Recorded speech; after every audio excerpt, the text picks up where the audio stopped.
prossimo sindaco di Vicenza sarà deciso tra 15 giorni dopo il ballottaggio. Il primo round tra Francesco Rucco e Giacomo Possamai, sia pur di misura, se l'è aggiudicato lo sfidante, 46% contro il 44%. È stato un risultato al di là di ogni aspettativa, eravamo fiduciosi, ma essere davanti al primo turno è veramente un risultato inaspettato, per cui diciamo grazie ai vicentini, consapevoli però che abbiamo davanti 2 settimane quasi in cui ripagare questo appoggio, questa fiducia con una campagna elettorale ancora più intensa. C'è assoluta serenità per un lavoro fatto in questi 5 anni, devo dire molto positivo, che ha portato anche consenso in particolare alla mia lista civica, quindi un consenso che dimostra insomma, una stima verso l'amministrazione, ma credo anche verso la persona del sindaco. Questo devo dire che mi ha fatto dormire molto sereno questa notte. L'analisi del voto al primo turno non può prescindere da precise considerazioni. L'astensionismo ha inciso, dall'altra parte il frazionamento delle liste, è evidente che la lista Cicero, la lista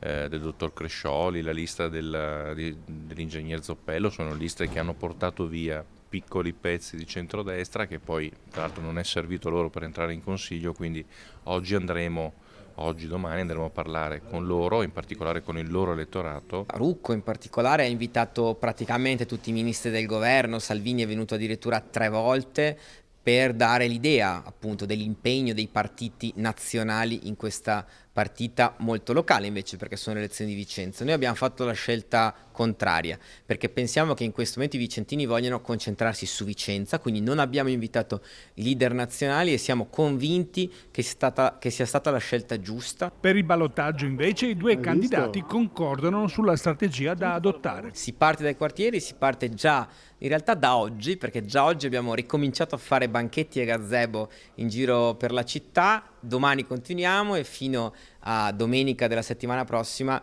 non molleremo la presa e saremo presenti in città. La sfida è importante, dobbiamo giocarla in città, quartiere per quartiere, persona per persona, questo è fondamentale. Andare a parlare con le persone, riportarle a votare, visto che l'astensionismo comunque è alto, anche al primo turno, e dobbiamo cercare di attenuare questa mancanza portando e convincendo molti vicentini a votare.